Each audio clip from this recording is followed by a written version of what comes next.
Vamos a empezar con esta clase de introducción a la psicología. Vamos a hablar de antecedentes y sistemas en psicología.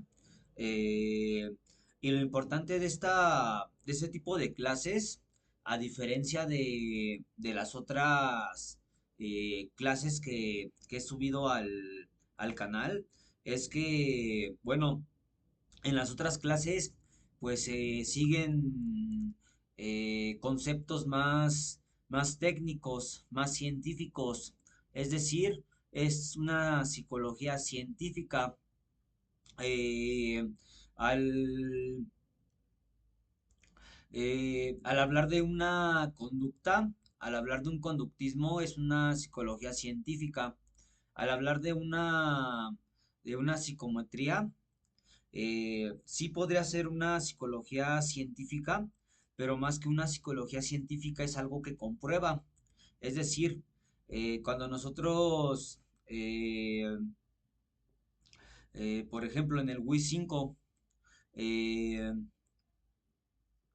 en el Wii 5, eh,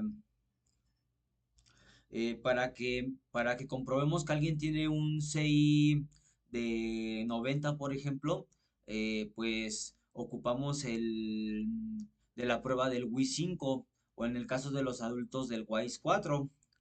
Entonces, es algo que comprueba algo de lo que decimos.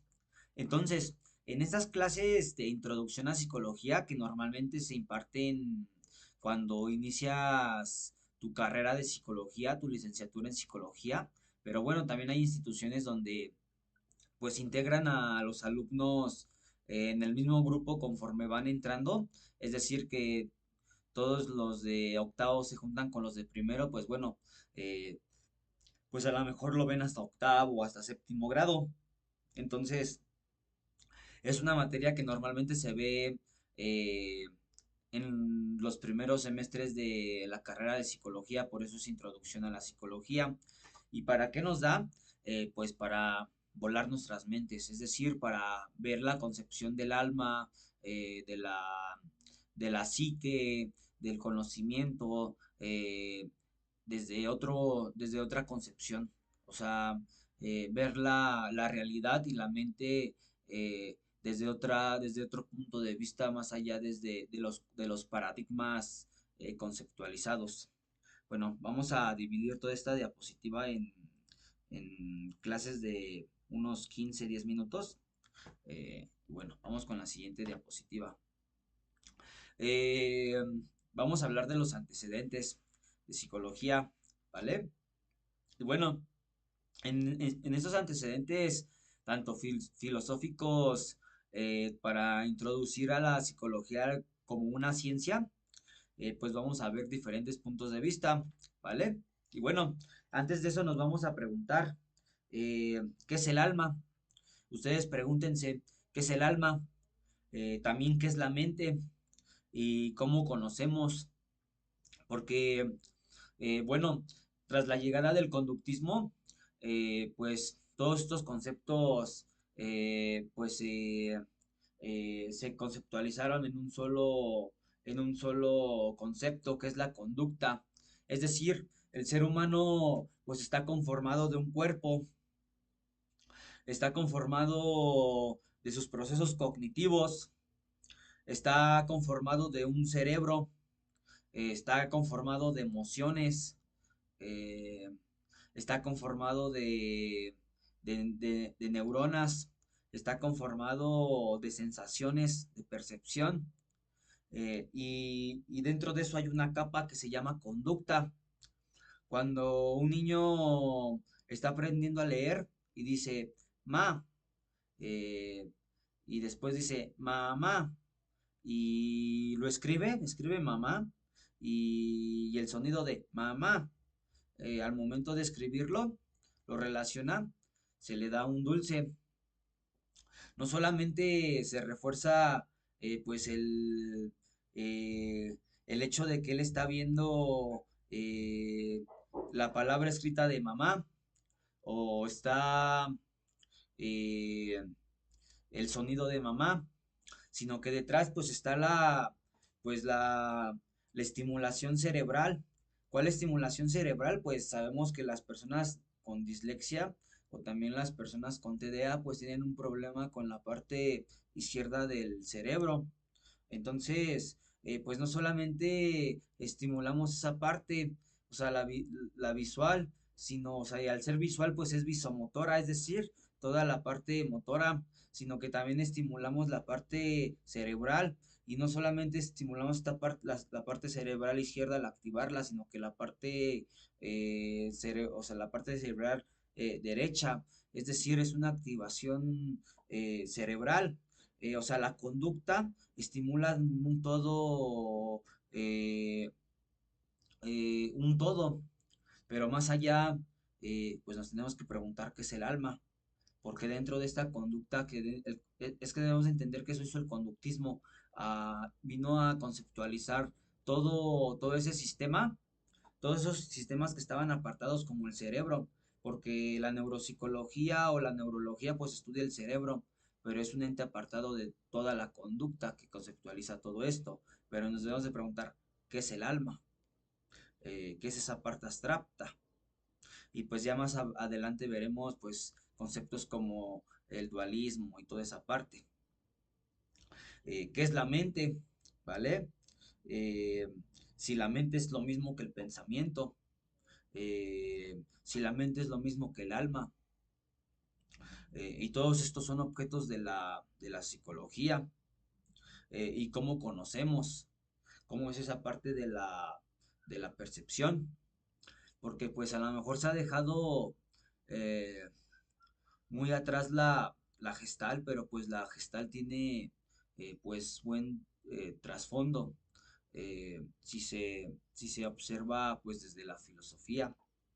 Entonces, eh, pues todos estos conceptos los vamos a ver en estas clases, ¿vale? Y bueno, eh, vamos a, vamos a empezar con el dualismo, ¿vale? Eh, ¿Qué menciona, qué se menciona en la Grecia antigua? Que el dualismo es el alma y el cuerpo están separados. eh, el alma es racional e inmortal, ¿vale? Eh, es decir, que la mente es una entidad independiente, ¿vale? A diferencia del paralelismo, que actúan de forma, eh, de forma paralela. Entonces, de aquí viene otro concepto de la edad media, del alma y la religión, del estudio del alma que sigue siendo centrada en una visión religiosa.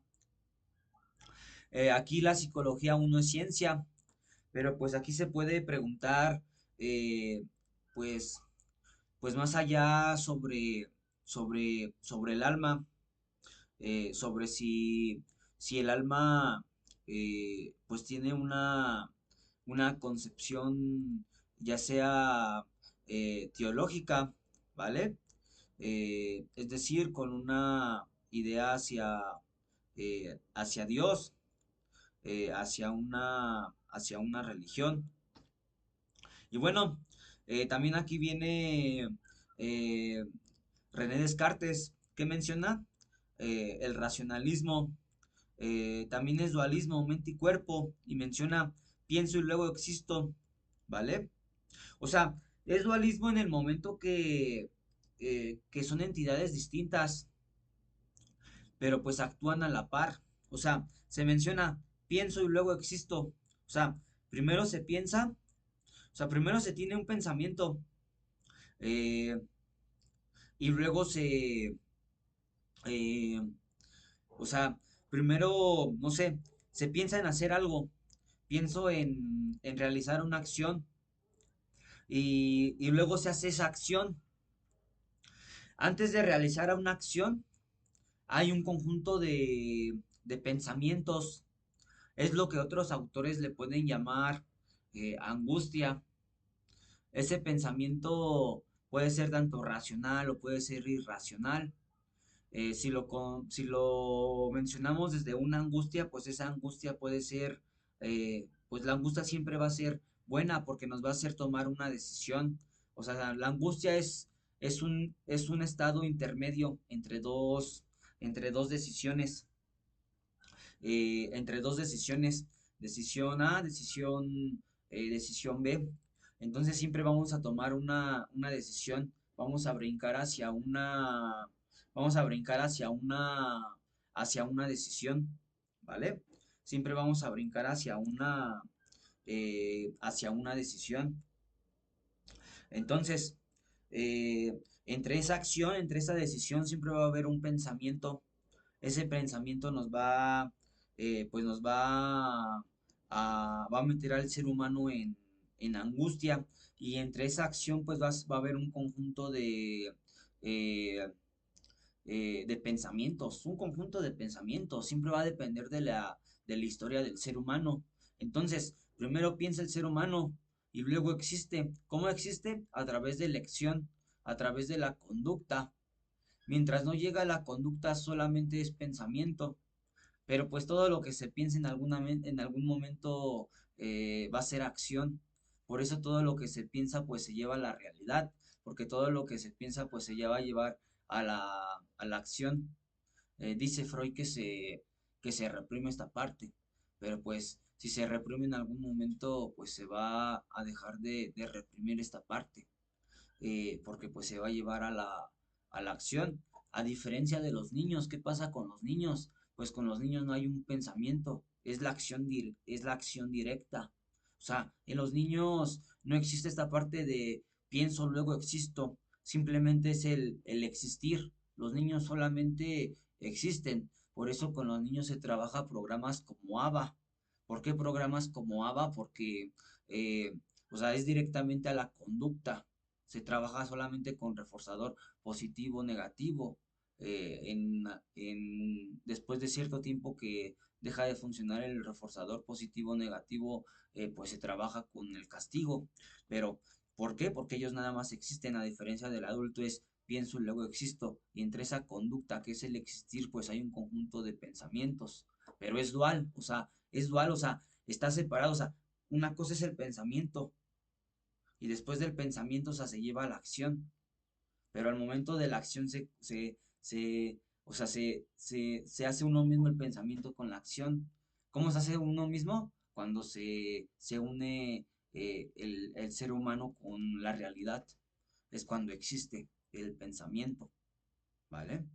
Cuando solamente se mantiene en pensamiento es lo que Freud le llama neurosis. Y bueno, vamos a ver otra diapositiva y paramos por esta clase, ¿vale? La mente es una tabula rosa. Todo conocimiento proviene de la experiencia, base del aprendizaje del conductismo, ensayo sobre el entendimiento humano. Bueno, ¿qué menciona John Locke? Que la mente es una tabula rosa. Y no solamente es base del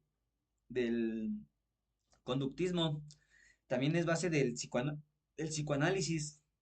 Es decir, el ser humano nace como un pizarrón en blanco, como, como si el universo no tuviera galaxias, estrellas, ni nada, o sea, como si fuera solamente espacio, espacio sin nada, espacio sin objetos. Y conforme va teniendo una experiencia, conforme va recibiendo estímulos según el conductismo, pues se va llenando esa tabla rosa. ¿Cómo? Por estructuras, ¿vale? Entonces ya tenemos eh, dos concepciones. Una, que el ser humano es dual en cómo que el ser humano solamente puede pensar, ¿vale? O sea, se genera un conjunto de pensamientos y en el momento que se genera ese conjunto de pensamientos, eh, pues, eh, pues existen o sea, pensamientos racionales, irracionales, existe algo que puede ser real, puede algo que solamente puede ser parte de su neurosis, parte de su, de su idealismo, y cuando se une ese pensamiento, esa idea, con ese ser humano, eso interno